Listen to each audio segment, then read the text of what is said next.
City University Television. In association with the Center for Advanced Study in Theater Arts.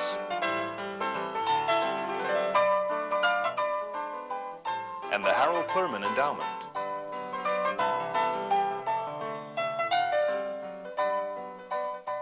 Presents Spotlight.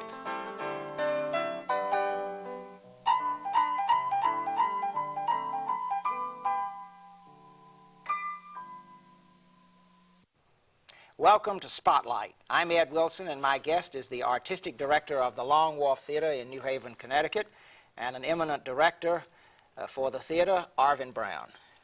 Nice to be here, Ed. Thank you, Arvin. I'm so glad you could come. You started as the artistic director of Long Wharf, if I'm not mistaken, in 1967. It goes back a ways. Actually, I began with them as the director of the Children's Theatre, which really? they had at that time. They no longer have it. And how old was the theater? Theater must have been fairly new at that It was. This was the first year of the theater's operation. So you've been with it really since it began. Absolutely, absolutely. But the head of it since '67. Right. Tell me, because you were so knowledgeable about the whole regional theater movement in this country. I think you were head of the board for the Theater Communications Group for several years, and that, of course, is an association that services regional theaters across the country. Mm-hmm. What was the regional theater like in the late '60s when you took over at Long Wharf? What was the whole picture like? Well, there were interesting differences, I think, than from what you'd find today, really. First of all, there was a great freshness and excitement because there really hadn't been a movement comparable to that in the American theater before. And the few theaters that had been around before we were kind of lonely beacons. So there was a tremendous sense of being at the forefront of something, the start of something. And that was, I think, a very positive force.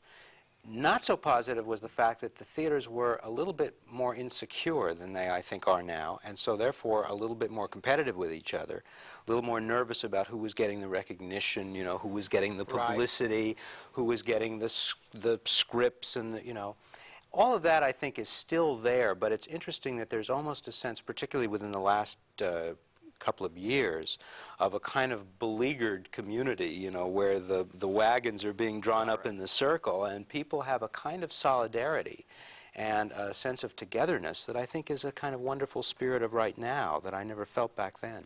When you, in that period, the late '60s, the early '70s, what were the biggest problems that you faced then in getting started? Well, lots of things. First of all, I think the general American conception of the theater was completely within a commercial format. Broadway, let's face it, Broadway. And touring shows from Broadway. Absolutely. So one of the great educative responsibilities for all of us was to make both our board of directors, in each case, and our audiences understand that the function of our kind of theater would be a nonprofit function, and that it would in fact have to be supported in the same way that museums and operas and symphonies were supported, that there was no way that our kinds of theaters could be self-sufficient. So that was one area, I think, of vital education. Another had to do, of course... Can I stop you right there for 1 second? Would you think it would be fair to say that Europeans had this notion in there? I mean, they had models for this, but we did not. Is that Absolutely. Because they've always had theaters that were subsidized. They have, and they've also not had the same almost fanatic split between the commercial and non-commercial sector that we've labored with in this country. And there was always a sense that there was an aspect of theater which had to do with the great theatrical literature of the ages, that had to do with cross-cultural experiences, and, and we never really had that feeling. So we had to also, I think, educate our audiences that there was a world of plays out there, which for the most part they knew very little about. Plays in the American psyche had to do mostly with comedies, Broadway comedies. Occasionally you'd get masterworks from an Arthur Miller or a Tennessee Williams or a Eugene O'Neill, but those plays, once they were no longer being performed in the moment, were also kind of fading out of everyone's consciousness. And now we, I think, have begun to feel in this country that there is, for example, an American theatrical literature which is of hefty proportions. Yes. Well, now you started to say, because I interrupted you, when you said that one of the first tasks was really to make people aware of the notion of a not-for-profit theater doing these kinds of things. But I asked you about what are some of the other hurdles you had when you first started in terms of the whole not-for-profit movement. Well, I think another major hurdle within the profession itself was to establish our professional credentials, because I think there was a feeling in those days that regional theater could be synonymous with some sort of glorified community theater, Amateur or theater. that there was a kind of amateurism about it. Now, in fact, I look back over the 25 years with amusement about that, because it's really, we've really almost come to the exact opposite extreme, where I think the finest technical achievement, for example, scenic achievement, costume achievement in this country tends to happen in those major theaters around the country where they're able to use a more committed kind of labor, for example, than happens generally on Broadway. I'll never forget the irony of one of my early Broadway shows when I asked for some prop or other in a rehearsal and was told by a stage manager, "You can't have that. You know, you're not in the regional theater now." And Which it was is really just the reverse of what you would think it would be. exactly, that there was suddenly a standard of professionalism that pertained outside of New York that was, in many ways, I think, higher than what was possible in the city itself. I know too, when you look at scene design and light design, costume design, frequently the most exciting stuff really is in some of the regional theaters. I'd say in the last 10 years, that's particularly, don't you think that's not a recent development, but it's relatively recent that's...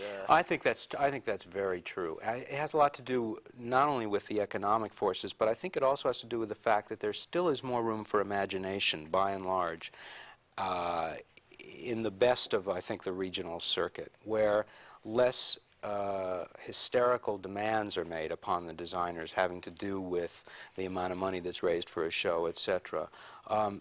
Especially in the last few years, somebody has talked about this recently, I think, as a manifestation of the Reagan era, but with the fascination with these overblown, very big-budgeted spectacle musicals. Right. On Broadway. We're talking about Broadway. Very often the imagination goes begging a bit in those circumstances. And the very amount of money spent on the visual aspects of production hinders rather than enhances what's possible. In terms of the imagination. In terms of the imagination and the freedom of designers to work without those kinds of almost unnatural constraints, you know, the sort of tying up theater as spectacle and spectacle alone. You mentioned now, when we look at the 20 to 25-year span since you've been in this, which really is the 20 to 25-year span of the American regional theater movement that we're talking about, you mentioned one change a moment ago, which is that it's less competitive.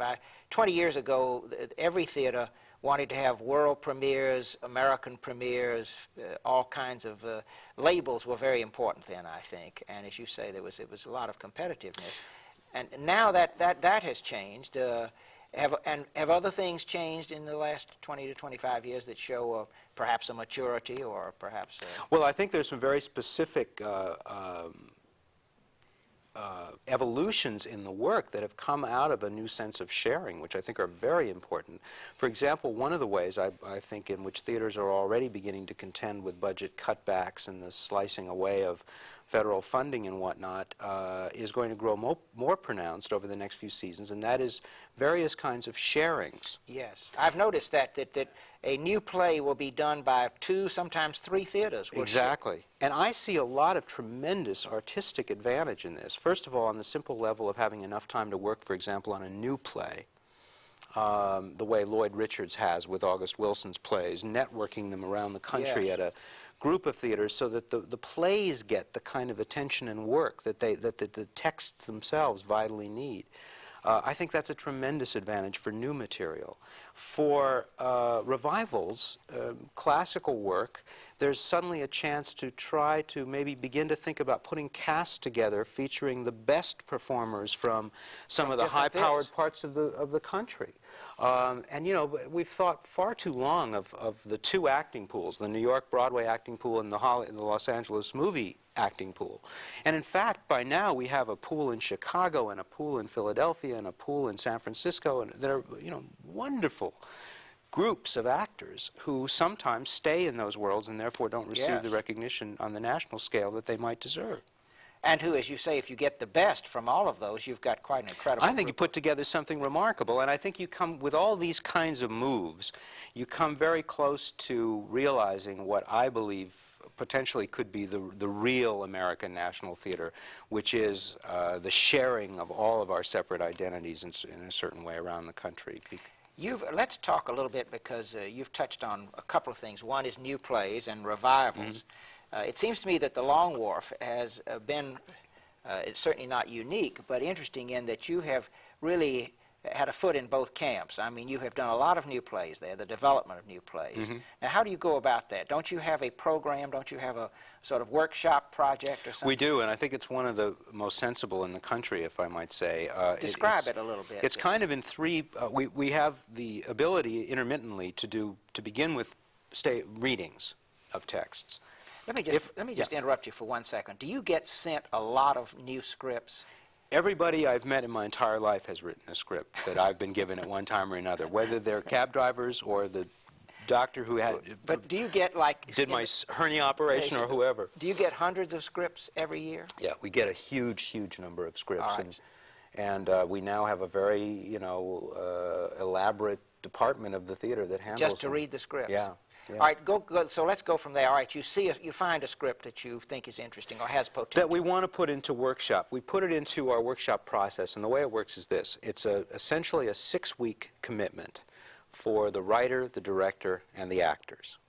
There's only a unit set which can change around in various permutations. Costumes are pulled from stock. Props are pulled from stock. But so that visually, the whole visual aspect of the workshop is not important. But the writer and the director make the commitment to work together for the full 6 weeks. 3 weeks of rehearsal and 3 weeks of performance. And during the performance period, they can handle the workshop process any way they want to, and the audience is just told about it, and they go along. If for example, the writer wants to write a 5-page scene and wants to get a sense of how it might work, he can actually put it in that night's performance, and the actors will carry the script around they'll for just that read one. it from the script. They'll just read it for that one scene. I did a show several years ago where there was so much work going on the text while we worked that the actors never really memorized the show. There are other workshops that proceed on a much more sort of finished basis where the text isn't going through that kind of work. And but it's extremely healthy. Well, you have a name for this. What do you call this? Stage 2. Stage 2. Now, and then after a play shows promise there, then you move it up to you sort of move That's it to very another. likely, and it's happened a number of times. It isn't the only badge of success that we believe in as far as the workshop process is concerned. We've had plays go through workshop that have gone on to, let's say, television life or film life, or done around the country in various ways that never actually receive a full Long Wharf production or, in fact, a commercial New York production. Yes. So we have lots of, and sometimes I consider some of the greatest successes to come out of workshop those plays which just went through wonderful kinds of rewriting and maybe reached their fruition as part of the workshop process and went as far as they could go. And the writer will then go ahead and write another play with what he's learned from that. And the work might show up in his next play rather than that play. Exactly. And very often, too, just another quick point to make, the work that will come about as a result of the workshop experience may not be clear when you finish that exact workshop. I had a situation with a play called National Anthems by Dennis McIntyre, where 3 weeks after the show had closed and he had been very discouraged about the course his rewrites were taking, he was sitting in my kitchen one day and suddenly said, "Hey, what if?" And out of that what if, an entire new second act emerged, you know. And I know that it was directly related to the workshop. To the workshop. Arvin, the Long Wharf, in addition to a lot of new work, you really seem to have featured several things. One, a lot of British plays you've done through the years that you must personally feel a certain kind of affinity for.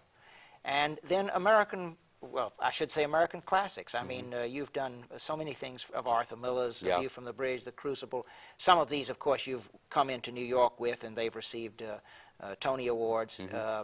But how did you, is this a reflection of your own taste in terms of these important American plays that maybe had been neglected or had not been done recently? And I think the almost, British plays, I mean, I guess almost completely.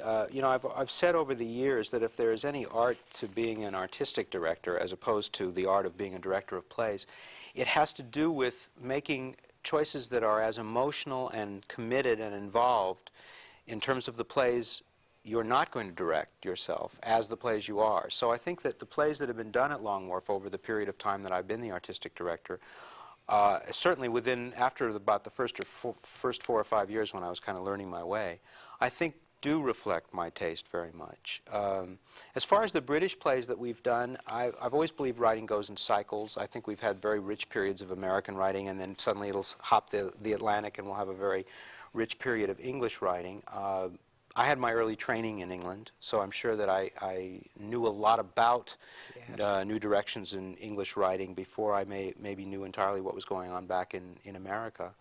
I think over the years, particularly recently, we've balanced it out a good deal more. We've done British plays, but we've done, I think, basically much more American work in the last 4 or 5 years particularly. I think there's been some healthy developments in American writing. But as far as particularly the revival area of the theater goes, yes, it is a question of taste. It's a question of what I feel is needed in a funny way by my audience. What I sense their concerns are. You're very aware of your audience too then, when you are. I'm very aware of my audience in certain areas. I deeply believe in how important balance is in the course of any given season. I feel if you're asking somebody to buy a subscription as opposed to plunking down money for a single show, they're entitled to at least that much. They're entitled to variety. They're entitled to a fairly large sense of the spectrum. What I don't believe is that I have any sort of specific educative or museum responsibility as far as my audience is concerned. I mean, I won't be responsible for the plays I myself don't respond to. Whether or not it might be good for people to see those plays will be done somewhere else by people who do respond to them. So the ideal really is a play that you feel strongly about, that you get very excited about for whatever reason, that also touches your audience or also communicates with them. I mean, then you've got the play that is ideal for the Long Wharf as far as I think so, and very often, of course, they're not particularly separable. I mean, hopefully I remain enough a part of my audience so that what's troubling me, what's worrying me, what's exciting me will find some reflection in them. If it doesn't over a long enough period of time, I'm in deep trouble. Tell me a little about, because you working on certain American play, the works of O'Neill, because you've done Our Wilderness, you've done Long Day's Journey, you've done them with people like Colleen Dewhurst and Jason Robards, and you've done a lot of Arthur Miller's work, and I think he's worked at the theater with you all. Yes, he has. Yeah, it's been a wonderful long-term working relationship. That must be an interesting experience for you to have him. Does he come when you're doing a revival of one of his plays? Does he come just to see the show when it opens, or is he ever there before in the rehearsal? No, in the years that we've known each other as well as we do and have worked together so much, I get him in as soon as I feel the show is ready to have a run through, to be looked at by him. Of course, as you can imagine, the actors are paralytic when he's there. Yes, I'm so sure. I mean, I have to make sure they're at least secure enough so they won't just commit suicide on me in the middle of the run through. But once he's seen it, I found Arthur to be extraordinarily helpful. What's the kind of thing he might say to you if he sees, you know, the Crucible or A View from the Bridge or whatever it happens to be that you might be working on? Well, he might provide an eye that redresses a balance in a certain way. He might say that scene is very moving, but I think there's some humor that's possible there that maybe you could look at. So I go back and I do that kind of work, or the reverse of that. Yes. He'll sometimes make comments that tend to tone a performance. That actor is committed, but there's a certain fanatic edge that is needed in that character that we need to get at. Do you think he has ever, when watching one of your productions, learned something about his own plays that he had not been fully aware of because of a color that an actor brings out or something that comes out of it? Well, he sure says he does, and I believe him. I mean, I want to believe him, of course. But I mean, a quick example: there's always been a very controversial scene in the Crucible. It's set in the woods in the second act between Proctor Sometimes isn't it and even Abigail. it's even left out? Most often it's left out. And I knew that, and when I decided to do the Crucible and I read that scene, I felt, particularly in terms of the way I was interpreting the play, that it was absolutely vital. This is Abigail and John and Proctor, yeah, who are, we see them together, whereas usually it's just talked about what's happened. And in the scene you get a very strong, clear, and unmistakable portrait of her the real nature of her particular kind of sexual repression and the kind of knife edge she walks between sanity and insanity and all kinds of colors and elements that I think enhance the courtroom, the big trial scene that comes up, rather than blowing the suspense of it. I'd heard the comment that one of the reasons it was cut was it was felt that, well, if you knew that she was this disturbed, you'd ruin the suspense of the trial scene. Well, I don't think that's true. I think you know that she's disturbed anyway, and what this scene does is give it a kind of texture, a definition that I think makes it all the more accessible. And I was very proud of the work we did on that scene. The two actors, Frank Converse and Ann Dowd, were particularly striking in that scene. And Arthur felt that not only was he seeing the scene replaced within the context of his play, but he felt that there was a whole undercurrent that he hadn't even realized was there, and how it did enhance what happened afterward. He was thrilled about. He probably would like to see it now as always done that way. I mean, if it could be done the way you did it. I think so. I think he would, although there's another great practical streak in Arthur that likes his plays to be fast and move well. And he feels if the tone of the production, if the pace of the production is off, then he'd just as soon not see anything retarded further. But if it's moving the way he wants to see it move, yeah, I think he would. Are there some other writers, not necessarily, particularly that well known, who you have found really rewarding experiences in working with in terms of the things like, either a new writer, or have there been some that have been very special for you in terms of what's come out of the work? Oh, there have been so many. I've had basically, I would say, thrilling relationships with most of the writers I've worked with, both the real kind of legend people. I was lucky enough to have worked very closely with Lillian Hellman during her lifetime, and Arthur, and somewhat less closely with Tennessee Williams, although I knew him. We didn't have a really close working relationship. And I found them wonderful on one level because, almost without exception, they retained to the end, and particularly in Lillian's case, I guess I'm thinking now, that grain of hope and optimism about the ability to communicate through the theater that I found very moving, because they'd all been through rough times, plenty rough times. Exactly. With young writers, you're dealing with the wonderful world of possibility. Exactly. And, Arvin, we don't have a lot of time left, so I really would like to explore for just a moment what your thoughts are about where the regional theater goes from here. What, over the next, if you had to say over the next 5 to 10 years, what do you think might happen, and what would you like to see happen? Well, it's an odd moment to be considering that question, because, of course, the larger question of where does the world go from here is so linked into it. I hope that theater will find the way, both in terms of its artistry and its finances, to confront and echo and be helpful in terms of aiding our society face what's ahead of it. I think that the talent is out there to make that happen. I think that the economic security of the theater is more precarious than ever. I'm concerned about the probably more so than since the very early days, when a lot of these theaters were just trying to get started and struggling in that way. You think absolutely. I'm hearing conversations again that I haven't heard in 20 years about where the next buck is coming from, and what happens if the next buck doesn't arrive, and what kinds of plays will we do that maybe will produce that box office income or whatever. I mean, there are a lot of battles that I thought were won are having to be fought over again, both in terms of the perceptions of the people within the theater and without. And all of that concerns me enormously.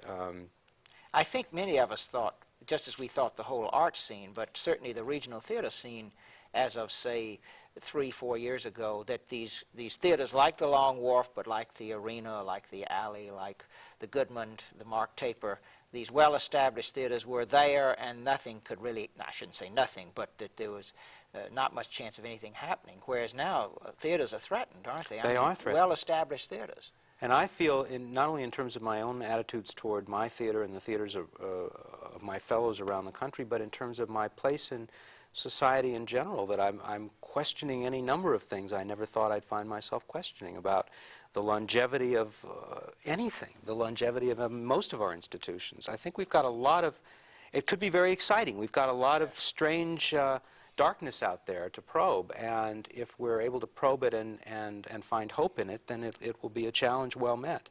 But it's a scary time. What, assuming, to get away from, just for a moment, the survival question, which of course is fundamental, what are some of the things, assuming that the theater does remain, we're talking about the not-for-profit regional theater now, what are some of the things you'd like to see happen over the next, say, 5 to 10 years? I would like to see the theater become even more anxious to confront the demons that are out there, both and to, instead of trying to shield the audience from its concerns and fears, find a way, as I say, to be really helpful in allowing the audience to confront things that they might find threatening to confront. And I would like to believe that that would be supported. And I should make it clear that I don't necessarily mean polemical theater. That's never been my style. It isn't. Has nothing to do with the kind of play I generally do at Long Wharf. You're not talking about a didactic Not at all, play. not at all. But I am talking about plays that probe character and relationships and human circumstance in a way that may be uncomfortable and painful at times, and that we not fall into the trap of believing that because we're in trouble we need to have a world of just quick musicals. And you can balance those serious plays with some of the lighter plays Absolutely. that you, in the subscription series. And besides, I think some of the most serious plays in the world are the funniest. So, I mean, we all hope to keep that balance. Just because it's a comedy doesn't mean that it's not relevant the way absolutely. you said. Absolutely. Arvin, our time is up. It's gone all too quickly. Thank you so much for all the insights you've offered us it's here. been And great thank you for fun. being with us. This has been Spotlight, and my guest has been Arvin Brown, the Artistic Director of Long Wharf Theatre. Thank you for being with us.